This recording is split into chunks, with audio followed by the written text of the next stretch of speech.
ಮುಖ್ಯಮಂತ್ರಿ ಸಿದ್ದರಾಮಯ್ಯ ಅವರು ವಿಧಾನಸೌಧದ ಮುಂಭಾಗದಲ್ಲಿ ಬೆಂಗಳೂರು ಮಹಾನಗರ ಸಾರಿಗೆ ಸಂಸ್ಥೆ ಆಯೋಜಿಸಿದ್ದಂತಹ ಕಾರ್ಯಕ್ರಮದಲ್ಲಿ 100 ವಿದ್ಯುತ್ ಚಾಲಿತ ಬಸ್ಗಳನ್ನು ಲೋಕಾರ್ಪಣೆಗೊಳಿಸಿದರು. ಈ ಸಂದರ್ಭದಲ್ಲಿ ಉಪಮುಖ್ಯಮಂತ್ರಿ ಡಿಕೆ ಶಿವಕುಮಾರ್, ಸಾರಿಗೆ ಸಚಿವ ರಾಮಲಿಂಗಾರೆಡ್ಡಿ, ಶಾಸಕ ಅರ್ಷದ್ ರಿಜ್ವಾನ್, ಗ್ರಾಮೀಣಾಭಿವೃದ್ಧಿ ಸಚಿವ ಪ್ರಿಯಾಂಕ್ ಖರ್ಗೆ ಸೇರಿದಂತೆ ಮುಖ್ಯಮಂತ್ರಿಗಳ ರಾಜಕೀಯ ಕಾರ್ಯದರ್ಶಿ ಗೋವಿಂದರಾಜು ಸೇರಿದಂತೆ ಹಲವು ಪ್ರಮುಖರು ಉಪಸ್ಥಿತರಿದ್ದರು. ನೀವೆಲ್ಲ ಕಾರಲ್ಲಿ ತಿರುಗಾಡ್ತಾ ಇದ್ದೀರಿ ಅಂತ ಆಯ್ತು. ಇದು ಕಾರ್ನಲ್ಲಿ ತಿರುಗಾಡೋರ್ಗಲ್ಲ, ಯಾರು ಬಸ್ನಲ್ಲಿ ತಿರುಗಾಡ್ತಾರೆ, ಮೊದಲಿಂದ ಬಸ್ನಲ್ಲಿ ಓಡಾಡ್ತಾ ಇದ್ದಾರೆ, ಅವ್ರಿಗೆ ಇದು ಉಪಯೋಗ ಆಗ್ತಕ್ಕಂಥದ್ದು. ಇಲ್ಲಿ ಬಂದಿರ್ತಕ್ಕಂಥ ಮಹಿಳೆಯರು ಹೆಚ್ಚಾಗಿ KSRTC ಬಸ್ನಲ್ಲಿ ತಿರುಗಾಡದೇ ಇರೋ ಅಂತವ್ರು ಇರಬೇಕು ಅನ್ಕೊಂಡಿದ್ದೀನಿ ನಾನು. 120 ಕೋಟಿ ಮಹಿಳೆಯರು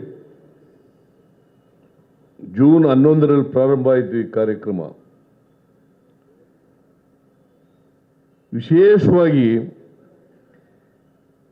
ಕಾರ್ಮಿಕರಿಗೆ, ಶಾಲಾ ಮಕ್ಕಳಿಗೆ ಹೆಚ್ಚು ಉಪಯೋಗ ಆಗುತ್ತೆ.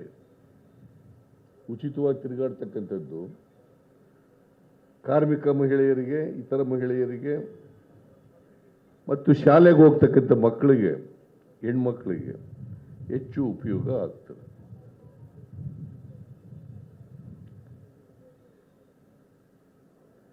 ಹಿಂದೆ ಯಾವ ಸರ್ಕಾರನೂ ಕೂಡ ಮಾಡಿರಲಿಲ್ಲ. ಮಹಿಳೆಯರಿಗೆ ಉಚಿತವಾಗಿ ಪ್ರಯಾಣ ಮಾಡ್ತಕ್ಕಂಥ ಕಾರ್ಯಕ್ರಮ ರೂಪಿಸಿರಲಿಲ್ಲ ಯಾರು ಕೂಡ. ಕೆಲವರು ಟೀಕೆ ಮಾಡ್ತಾರೆ, ವಿರೋಧ ಪಕ್ಷದವರು ಟೀಕೆಗೋಸ್ಕರ ಟೀಕೆ ಮಾಡ್ತಾರೆ. ನಾನು ಅವ್ರಿಗೆ ಕೇಳ್ತೇನೆ, ನಿಮ್ಮ ಕಾಲದಲ್ಲಿ ಯಾಕ್ರಿ ಮಾಡಲಿಲ್ಲ? ಟೀಕೆ ಮಾಡೋದು ಬಹಳ ಸುಲಭ ವಿರೋಧ ಪಕ್ಷದಲ್ಲಿ ಇದ್ಕೊಂಡು. ನಿಮ್ಮ ಕಾಲದಲ್ಲಿ ಅಧಿಕಾರದಲ್ಲಿ ಇದ್ದಾಗ ಮಾಡಿದ್ರಾ? ಮಾಡಿರಲಿಲ್ಲ. ಮತ್ತು ಮಹಿಳೆಯರು ಅವ್ರಿಗೆ ಉತ್ತರ ಕೊಡಬೇಕಲ್ಲ. ಮಹಿಳೆಯರು ಅವ್ರಿಗೆ ಉತ್ತರ ಕೊಡೋದು ಅಂತಂದ್ರೆ, ಮುಂದಿನ ಚುನಾವಣೆಯಲ್ಲಿ ನಮ್ಮ ಸರ್ಕಾರಕ್ಕೆ ನಿಮ್ಮ ಆಶೀರ್ವಾದ ಮಾಡೋದ್ರ ಮೂಲಕ ಅವ್ರಿಗೆ ತಕ್ಕ ಉತ್ತರವನ್ನು ಕೊಡಲಿಕ್ಕೆ ಸಾಧ್ಯ. ಇದು ಆಗಬೇಕು.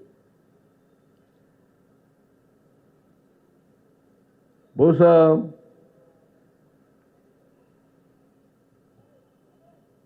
ಕರ್ನಾಟಕ ಸಾರಿಗೆ ಸಂಸ್ಥೆ ಬಹಳ ಒಳ್ಳೆ ಕೆಲಸ ಮಾಡ್ತಾ ಇದೆ. ರಾಮಲಿಂಗಾರೆಡ್ಡಿಯವರ ನಾಯಕತ್ವದಲ್ಲಿ ಇವತ್ತು ಇಡೀ ರಾಜ್ಯದಲ್ಲಿ ಉತ್ತಮವಾದಂಥ ಕೆಲಸ ಮಾಡ್ತಾ ಇದೆ. ಮತ್ತು ಸಾರಿಗೆ ಬಸ್ಗಳ ಆದಾಯನೂ ಕೂಡ ಜಾಸ್ತಿ ಆಗಿದೆ ಈಗ, ಅಲ್ವಾ ರಾಮಲಿಂಗಾರೆಡ್ಡಿ? ಆದಾಯನೂ ಕೂಡ ಜಾಸ್ತಿ ಆಗಿದೆ.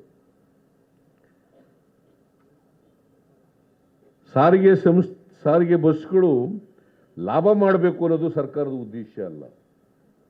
ಹಾಗಂತೇಳಿ ನಷ್ಟ ಮಾಡಕ್ಕೆ ಹೋಗ್ಬಾರ್ದು. ಯಾಕಂದರೆ ಜನರು ಪುಕ್ಕಾಟ ತಿರುಗಾಡೋದ್ರ ಜೊತೆಗೆ ಪುರುಷರೆಲ್ಲ ದುಡ್ಡು ಕೊಟ್ಟು ತಿರುಗಾಡ್ತಾರೆ. ಹಾಗಂತ ನಷ್ಟ ಆಗಬಾರ್ದು. ನಮ್ಮ 5 ಗ್ಯಾರಂಟಿ ಯೋಜನೆಗಳಲ್ಲಿ ಇದು ಒಂದು ಪ್ರಮುಖವಾದಂಥ ಗ್ಯಾರಂಟಿ ಯೋಜನೆ.